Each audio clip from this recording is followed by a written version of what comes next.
This video is a study of chapters 20, 21, and 22 of the book of 1st Chronicles. We are in this video learning more about the reign of David. Chapter 20, verse 1. And it came to pass that after the year was expired, at the time that kings go out to battle, Joab led forth the power of the army and wasted the country of the children of Ammon, and came and besieged Rabbah, and David tarried at Jerusalem, and Joab smote Rabbah and destroyed it.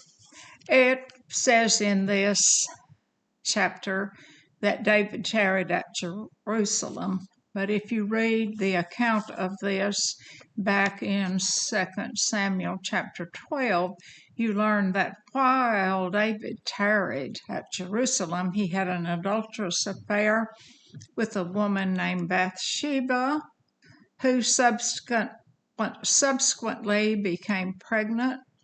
David tried to get her husband Uriah home from the front to try to cover the pregnancy. It didn't work.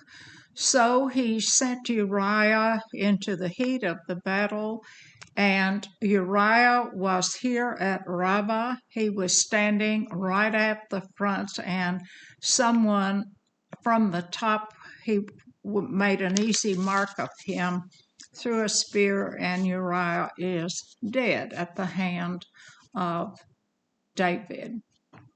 2. And David took the crown of their king from off his head and found it to weigh a talent of gold, and there were precious stones in it, and it was set up on David's head, and he brought also exceeding much spoil out of the city.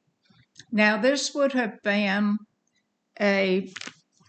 the crown was taken by Joab and put on his head, and also the spoils. It was customary in that time for the person who took a city, the city would be named for that person. And for that reason, Joab made sure that David would get the credit for this, and the city would bear his name. 3. And he brought out the people that were in it and cut them with saws and with harrows of iron and with axes. Even so dealt David with all the cities of the children of Ammon, and David and all the people returned to Jerusalem. He had a very successful raid here. Now it sounds like that they cut these people with saws and axes and harrows of iron. What this means is those people were put to work using axes and saws. In other words, they were made slaves to work. 4. And it came to pass, after this, that there arose war at Gezer with the Philistines, at which time Sibbishai the Hushaite and Sippai that was of the children of the giant, and they were subdued. Now, if they were children of the giant, that means they were Nephilim. They were offspring of the fallen angels and human women. They are also called Geber. And this place here, Gezer, it's a suburb of Gob, another Philistine city. The Gittites were of Gath, and of course Goliath, you will remember, was from Gath. 5. And there was war again with the Philistines, and Elihanan, the son of Jair, slew Lamai, the brother of Goliath the Gittite, whose spear staff was like a weaver's beam. As I said, Goliath was from Gath, and a weaver's beam would have been anywhere from 22 to 26 feet, so it would have been quite a long piece of a spear, the staff of the spear. 6. And yet again there was war at Gath, where was a man of great stature, whose fingers and toes were 24, 6 on each hand and 6 on each foot. And he also was the son of the giant. So he was born there and of a human and a fallen angel, and they produced giants. And Jude 1 verse 6 tells us that they left their habitation. They jumped out of heaven and came to the earth, and their offspring were freaks of nature, as you see. 7. When he defied Israel, Jonathan, the son of Shimei, David's brother, slew him. Jonathan and Shimei in Samuel, and he would have been a nephew to David. You read about him in the book of Samuel. Shimei was David's brother. 8. And these were born unto the giant in Gath, and they fell by the hand of David and by the hand of his servants. Okay, that is the end of a very short chapter 20, and we will commence chapter 21. Verse 1. And Satan stood up against Israel and provoked David to number Israel. Okay, Satan is behind this. Remember that. Now, what he's going to do is to number or count the fighting men. And one other time, the Lord told him to conduct a census, but God isn't behind this. Satan is. 2. And David said to Joab and to the rulers of the people, Go number Israel from Beersheba even to Dan, and bring the numbers to me, and I may know it. Hear that ego there? That's the influence of Satan. Beersheba to Dan would have been all the way from the south to the north. Can you hear the pride in David's voice? David is beginning to take a downward turn here at the end of his reign. And Joab answered, The Lord make his people 100 times so many more than they be, but my lord the king, are they not all my lord's servants? Why then doth my lord require this thing? Why will he be cause of trespass to Israel? So Joab knows that this is not something that ought to be done. He said I could overstate it 100-fold, and trespass is a sin. So we see here that Joab is not a yes man when he is dealing with his uncle David. 4. Nevertheless, the king's word prevailed against Joab, wherefore Joab departed and went through all Israel and came to Jerusalem. So he went around to take this census. However, he failed to count 2 tribes, the Benjamites and the Levites. And Joab gave the sum of the number of the people unto David, and all they of Israel were 1,000,000 and 100,000 men that drew sword, fighting men. And Judah was 410 men that drew sword. So this would have been, we learn in a later chapter that it was done in 9 months and 20 days, and it was not entered into the record. The census was quite haphazard. Verse 6, but Levi and Benjamin counted him not among them, for the king's word was abominable to Joab. Joab knew this was wrong, and he left out the Levites, of course, were the priest. 7. And God was displeased with this thing, therefore he smote Israel.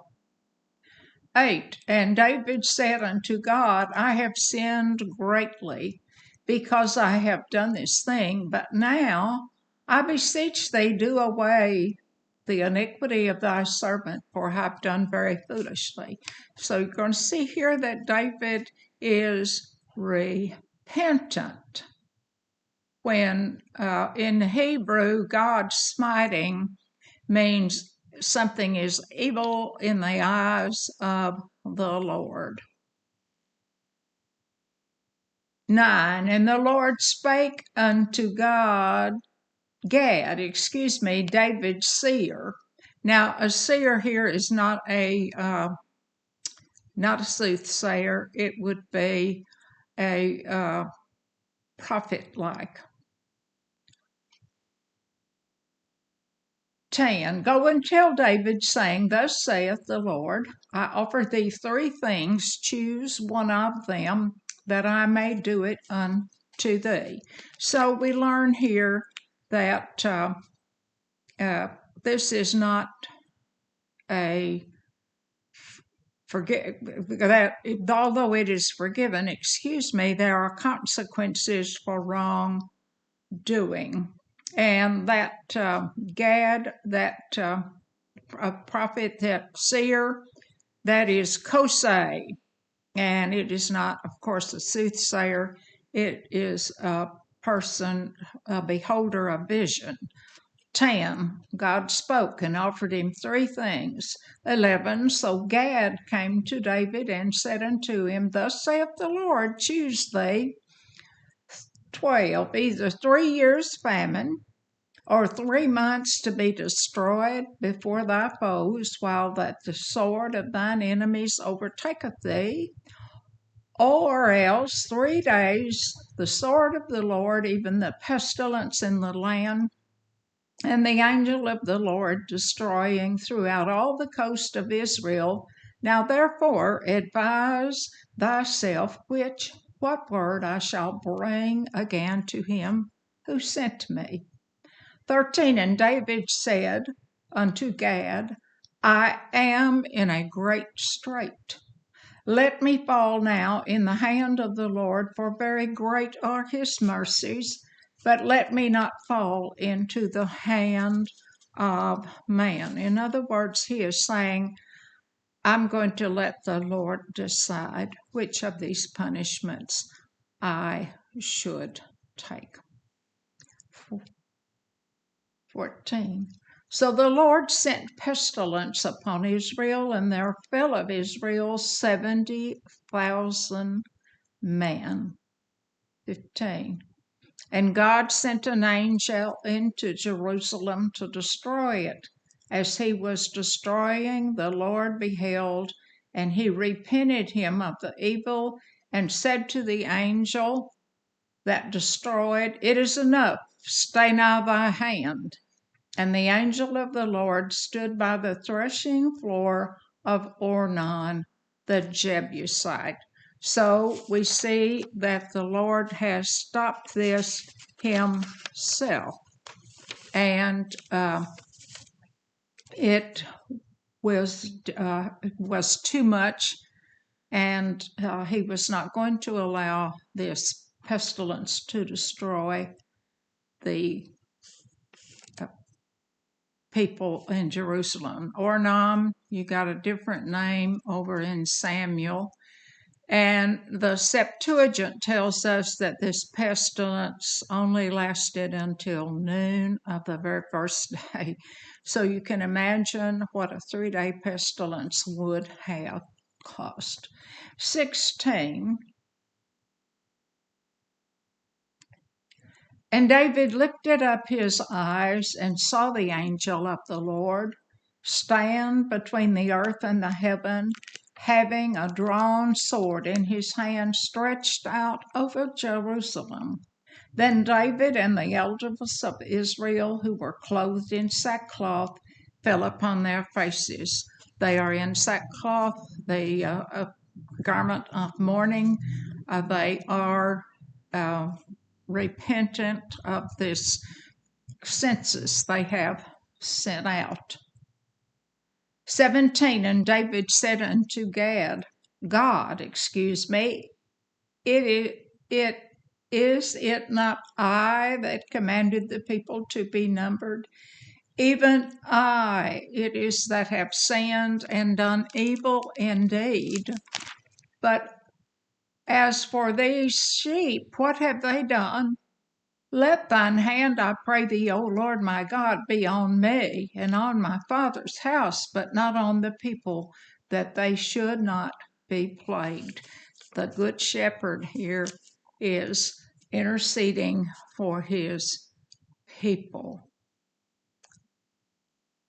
And evil there in that verse is ma'ah, and it means it caused hurt. And David is a type for the Good Shepherd that will come through his lineage. 18.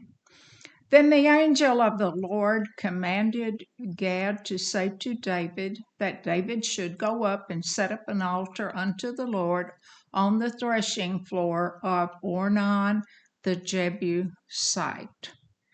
And this would be, guess where, on Mount Moriah.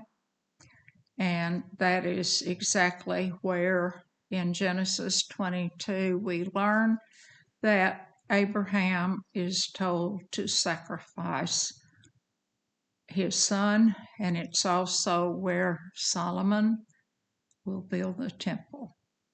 19. And David went up at the saying of Gad, which was spake in the name of the Lord. 20. And Ornan turned back and saw the angel, and his 4 sons with him hid themselves. Now Ornan was threshing wheat. 21. And David came to Ornan. Ornan looked and saw David, and went out of the threshing floor and bowed himself to David with his face to the ground. He recognized the king. Then David said to Ornan, Grant me the place of this threshing floor, that I may build an altar therein unto the Lord. Thou shalt grant it me for the full price, that the plague may be stayed from the people. 23. And Ornan said unto David, Take it to thee, and let my lord the king do that which is good in his eyes. Lo, I give thee the oxen for the burnt offerings, and the threshing instruments for wood, and the wheat for the meat offering. I give all. In other words, he's going to give him the wood and the oxen and the place there at the threshing floor.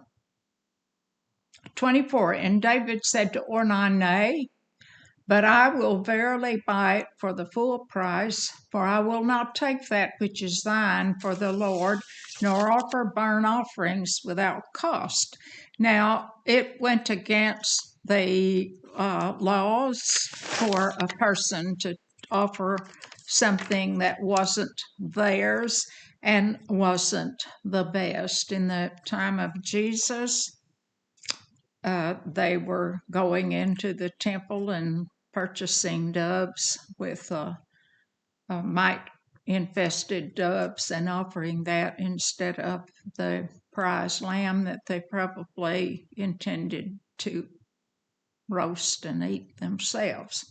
So the offering must be, and that's true today, it does no good for us to offer something that isn't ours.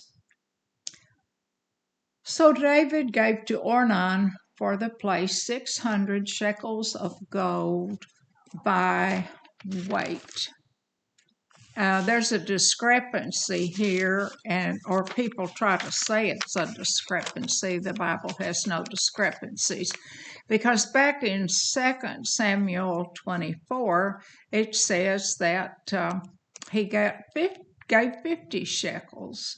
So verse 22 there, Bakham, the whole place, Bakham in there, and 50 was for just the threshing floor.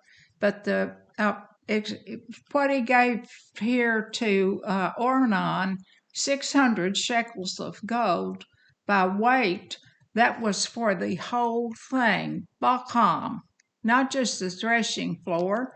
It was for the entire mountain. He is buying here the place where Solomon will put that temple. Ornan owned all of that. So sometimes you get a bad translation and things get omitted. But that is the reason for the so-called discrepancy in the price for what David paid. 24, and 26. And David built there an altar unto the Lord, and offered burnt offerings and peace offerings, and called upon the Lord, and he answered him from heaven by fire on the altar of burnt offerings. And God is a consuming fire, and that is how that the sacrifices, that the fire came down from God. 27, and the Lord commanded the angel, and he put up his sword again into the sheath thereof. The pestilence is over. 28, at that time when David saw that the Lord had answered him in the threshing floor of Ornan the Jebusite, then he sacrificed there. 29, for the tabernacle of the Lord, which Moses made in the wilderness, and the altar of the burnt offerings were at that season in the high place at Gibeon. That is where that tabernacle was kept, in Gibeon. 30, but David could not go before it to inquire of God, for he was afraid because of the sword of the angel of the Lord. And so from now on, why didn't he go to Gibeon? It wasn't that far away. It was only 8 miles out from Jerusalem, not too far. But he knows that from now on at Ornan, he can keep that plague stopped.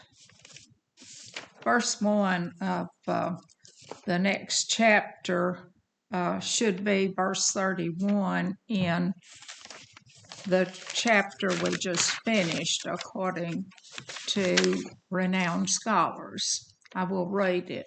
Verse 1. Then David said, this is the house of the Lord God, and this is the altar of the burnt offering for Israel. And this is peculiar to Chronicles. It's not in either Samuel or the Kings. In other words, it's preparation for the temple that Solomon will build. 2, and David commanded to gather together the strangers that were in the land of Israel, and he set masons to hew wrought stones to build the house of God. 2, strangers would be foreigners, and 2 Samuel tells us they were Canaanites and Ammonites who were forced to do labor. Now we learn that there couldn't be any noise of cutting and whacking and sawing as on the temple, so David is getting all these stones hewed so that they will be ready when Solomon builds the temple. 3, and David prepared iron in abundance for the nails of the doors of the gates and for the joinings, and brass in abundance without weight. The metals, there was to be no iron in the tabernacle, and that's why he made nails. The nails would have been in the outer gate. 4, and also cedar trees in abundance for the Zidonians, and they of Tyre brought much cedar wood to David. Zidonians are also called Phoenicians. They knew timber, and what they did, they cut these trees and they were rafted from Tyre through the Mediterranean Sea to Joppa, which was a seaport in Israel. So David is stockpiling materials. 5, and David said, Solomon, my son, is young and tender, and the house that is to be builded for the Lord must be exceedingly magnificent, of fame and of glory throughout all countries. I will therefore now make preparation for it. So David prepared abundantly before his death. 6, then he called for Solomon. Solom, hear that close sound of that name to that word Salom, meaning peace, and Solomon means peace of old. My son, as for me, it was in my mind to build a house unto the name of the Lord my God. 8, but the word of the Lord came to me, saying, Thou hast shed blood abundantly, and hast made great wars. Thou shalt not build a house unto my name, because thou hast shed much blood upon the earth in my sight. Now most of this blood was shed by God's direction. And this is the reason, though, that David will not build the temple. It will be left for the duty of Solomon, but David will have many things ready. 9, behold, a son shall be born to thee, who shall be a man of rest, and I will give him rest from all his enemies around about, for his name shall be Solomon, and I will give peace and quietness unto Israel in his days. Okay, now you see the reason. During the time of Solomon, there will be peace. How can you build a temple and oversee those kinds of projects if you're having to fight wars, which was what happened to David?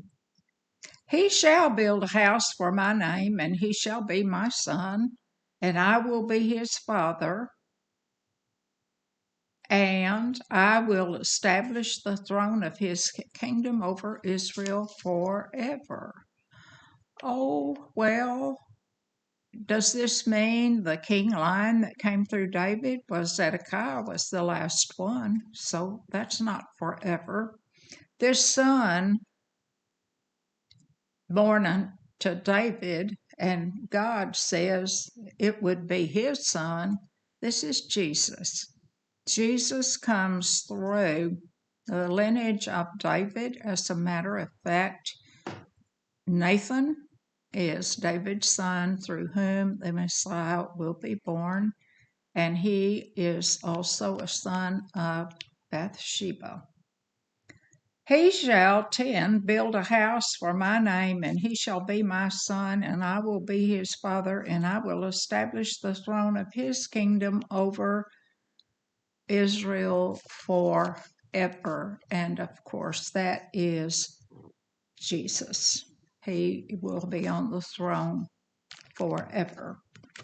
11, now, my son, the Lord will be with thee, and prosper thou, and build the house of the Lord thy God, as he hath said of thee. And this large job is going to be made very easily. Anything becomes easy when we have God's help and are in his blessings. 12. Only the Lord give thee wisdom and understanding, and give thee charge concerning Israel, that thou mayest keep the law of God. He is talking to Solomon. 2 Chronicles 1, the Lord appeared to Solomon in a dream and asked what he would most like, and he asked for wisdom. 13. Then shalt thou prosper if thou takest heed to fulfill the statutes and the judgments of the Lord charged Moses with concerning Israel. Be strong and be of good courage, dread not, nor be dismayed. Notice the if, there's a condition here. Solomon was wise. He expanded Israel economically and geographically, but he had 1,000 wives and concubines. He allowed them to build altars to their false gods in Israel, and Solomon even went up to some of these altars, and the fact that that happened laid the path of the split between the northern tribes and Judah, and it happened under Solomon's son Rehoboam.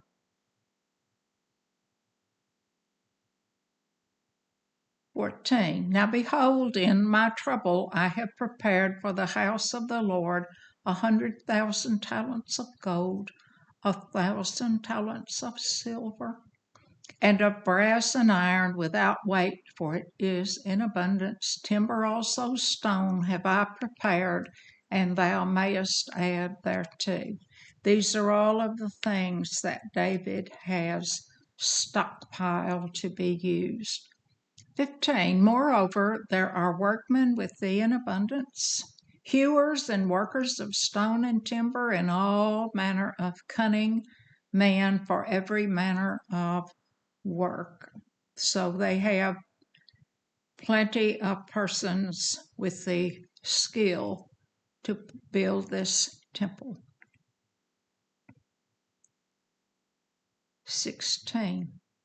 Of the gold, the silver, and the brass, and the iron, there is no number. Arise therefore and be doing, and the Lord be with thee. Now, they had gold. Moses, remember when they left Egypt, that they asked for gold from the Egyptians, and they handed over precious stones and gold bracelets and a number of very precious and valuable pieces that the Israelites took with them when they left Egypt and went to the Promised Land. 17. David also commanded all the princes of Israel to help Solomon his son. Now those princes would have been not his other sons, but it would have been the elders of all the 12 tribes to help out. And this is what he said. 18. Is not the Lord your God with you? And hath he not given you rest on every side?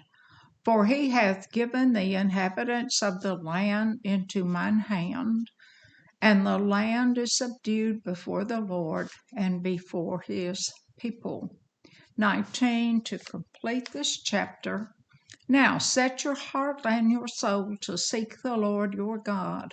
Arise, therefore, and build ye the sanctuary of the Lord God, to bring the ark of the covenant of the Lord and the holy vessels of God into the houses that is to be built to the name of the Lord. And that concludes this chapter. This video is an outreach of the Essex Methodist Church in Essex, Missouri. and the Dexter Global Methodist Church, Crossroads Global Methodist Church in Dexter, Missouri.